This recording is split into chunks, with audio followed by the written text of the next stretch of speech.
Você considera Deus seu devedor? Segunda parte. Comentário de Mari Persona. Mas um ponto que eu quero deixar claro aqui é que esse salmo não é para todo mundo.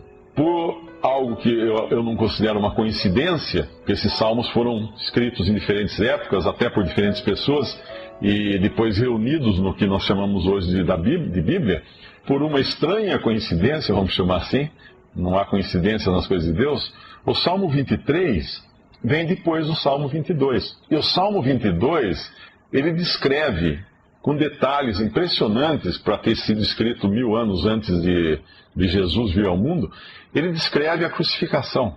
Ele descreve um homem bradando, Deus meu, por que me desamparaste?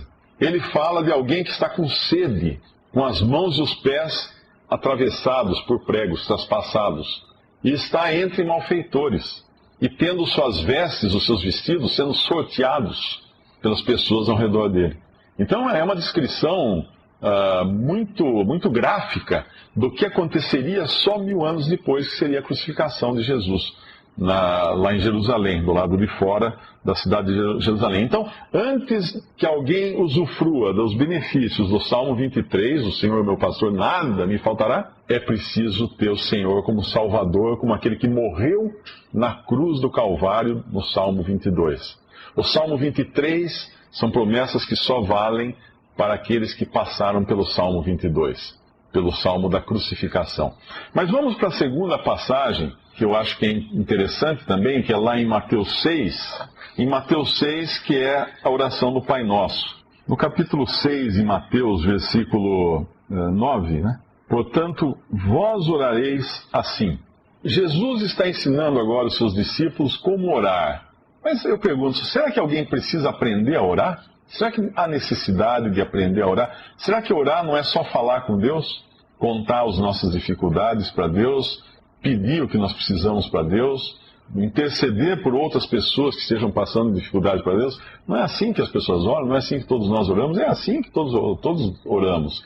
Mas se ele decidiu que era preciso ensinar como orar, eu acredito que nós temos lições preciosas aqui nessa passagem que valem para nós. E esse como orar, vós orareis assim, 2 pontos. Pai nosso. Naquele Salmo 23, que nós vimos que começou na terra e vai até a casa de Deus, esse aqui vai começar no céu para trazer benefícios até a terra, até aqueles que estão na terra. E ele começa com a palavra Pai nosso, que estais nos céus. Pai nosso que estás nos céus. Se lá no Salmo 23, Deus é chamado de Senhor ou Jeová no seu original, aqui ele é chamado de Pai. Agora, que mudança foi essa? Como aconteceu essa mudança? O que aconteceu entre o Salmo 23 e esse momento quando Deus é chamado de Pai? É importante notar que Jesus foi o primeiro homem na Bíblia a chamar Deus de Pai. E isso foi um escândalo. Quando ele chamou Deus de Pai aqui nesse mundo, os judeus, os religiosos judeus se escandalizaram. Falaram, nossa, isso é absurdo.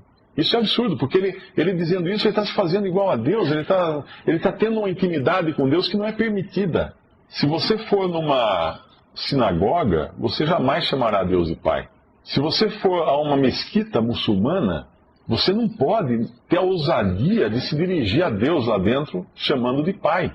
É inconcebível dentro do islamismo alguém se dirigir a Deus por Pai. É uma falta de respeito tremenda, é uma intimidade que não cabe ao homem, não existe espaço para o homem chamar Deus de Pai. Então por que Jesus chamou a Deus de Pai? Bom, primeiro porque Ele é o Filho eterno de Deus. Ao contrário de todos nós aqui, que um dia fomos criados, Jesus nunca foi criado.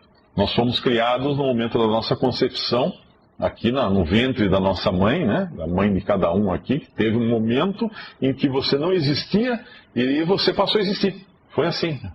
Surgiu uma vida nova. Mas Jesus nunca foi criado, porque Ele é Deus, porque Ele é o Filho eterno de Deus. Ele veio ao mundo, é diferente de nascer no mundo. Ele veio ao mundo na forma humana, nascendo como uma criança, mas já com uma pré-existência. Então começa daí.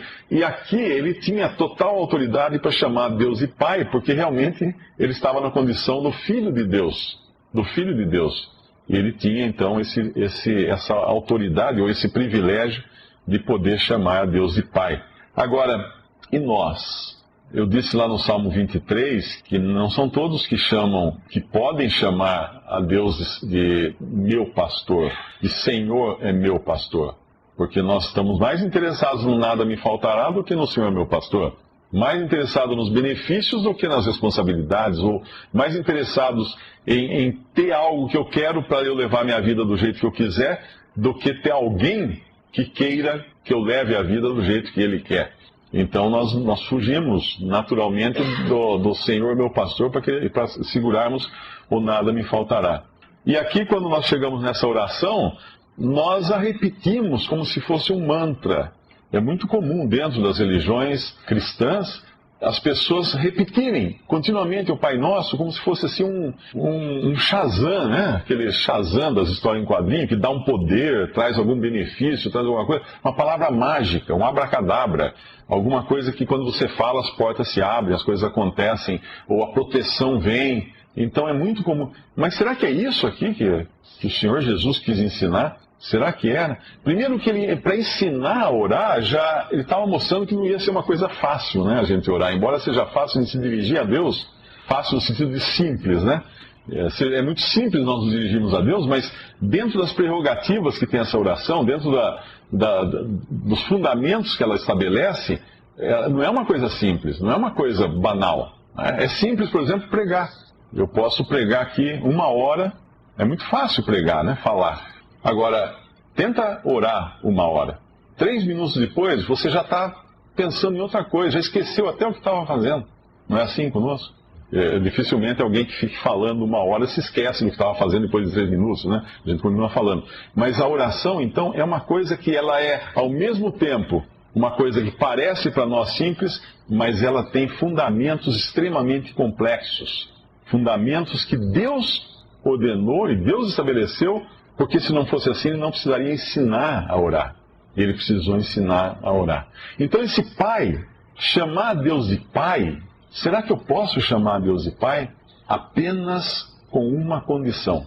Eu não posso chamar Deus de Pai com base no fato de eu ter sido criado por Deus. Alguém pode falar assim, não, mas eu fui criado por Deus, então todos nós somos irmãos, Deus é nosso Pai. Não, espera um pouquinho. As baratas foram criadas por Deus. Então elas têm o mesmo direito de se dirigir a Deus como Pai? Não tem, não tem. Essa condição de filhos é algo totalmente novo que Deus estabelece a partir do Novo Testamento, que nós não encontramos no Antigo Testamento da Bíblia. Nós não encontramos no Salmo 23, o Senhor é meu Pai. Não, nós encontramos esse privilégio elevadíssimo, porque o privilégio de Pai é algo muito, muito elevado, é algo muito grande. É algo. Eu me lembro, meu pai, ele, quando eu era criança, ele sempre falava para mim, ele falava assim, se um dia a gente estiver andando num lugar que tiver um rio, alguma corredeira, e eu cair no rio, ele falando dele cair no rio, você não tenta me salvar.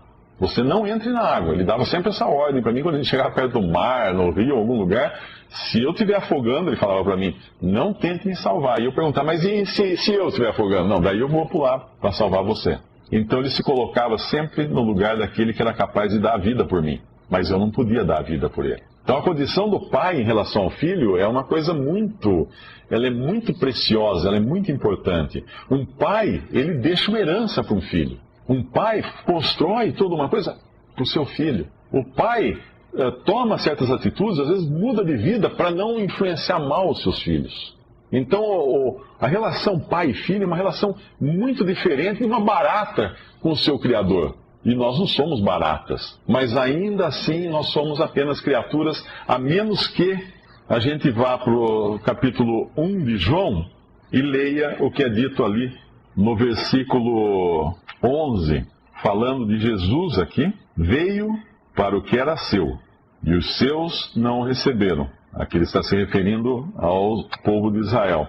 E depois, de uma forma genérica, diz, mas a todos, qualquer um, não, a todos quantos o receberam, receberam a Jesus, deu-lhes o poder de serem feitos filhos de Deus, aos que creem no seu nome, os quais não nasceram do sangue, nem da vontade da carne, nem da vontade do varão, mas de Deus. Ele está nos falando aqui, o evangelista João, de um novo nascimento. Ele está falando aqui de uma transformação que o ser humano passa no momento em que recebe a Jesus. No momento em que recebe a Jesus, a pessoa recebe poder para se tornar filho de Deus. Então, para precisar de poder para se tornar filho de Deus, é uma coisa também que não é simples. É uma coisa que é muito complexa, é uma coisa que não vem nem de nós, porque o poder vem de Deus, para nos tornarmos filhos de Deus. E não é nem um nascimento natural, não nasceram no sangue, eu não me torno filho de Deus, porque o meu pai era filho de Deus, então eu, por ser consanguíneo, não é assim que funciona. Não do sangue, não da descendência, nem da vontade da carne, ou seja, não é pelo meu desejo, pelo meu querer, pelo meu esforço que eu me torno filho de Deus, e nem da vontade do varão. Não é por aí que eu me torno filho de Deus, mas de Deus, da vontade de Deus. Mas mesmo assim, com que base é essa transformação? Baseado em que eu recebo esse poder que faz de mim um filho de Deus? Aí nós temos que ir em Gálatas, no capítulo 4 de Gálatas, versículo 3, versículo 4. Mas vindo a plenitude dos tempos, a gente poderia dizer que quando os tempos estavam maduros já, quando a gente vê uma fruta, ela chega, quando ela está madura, já está pronta para ser colhida, tudo já foi feito, tudo já foi resolvido, agora é a hora de acontecer algo. Então, vindo essa plenitude dos tempos, Deus enviou o seu Filho, nascido de mulher, como um bebê, nascido sob a lei que fala aqui, a lei do Antigo Testamento, para remir, ou resgatar, ou livrar os que estavam debaixo da lei, das ordenanças da lei, a fim de recebermos adoção de filhos. Aqui nos fala de uma nova posição agora, a fim de recebermos adoção de filhos. E porque sois filhos, Deus enviou aos nossos corações o Espírito de seu Filho, que clama, Abba, Pai. Porque somos feitos filhos de Deus, Deus agora coloca em cada um daqueles que receberam a Jesus, nós vimos lá no Evangelho de João, cada um que recebeu Jesus, coloca nesse o Espírito de Deus. Esse mesmo Espírito, o Espírito de seu Filho, melhor dizendo aqui conforme fala o versículo, esse mesmo Espírito que pode clamar, Abba, Pai. Visite Respondi.com.br. Visite também 3minutos.net.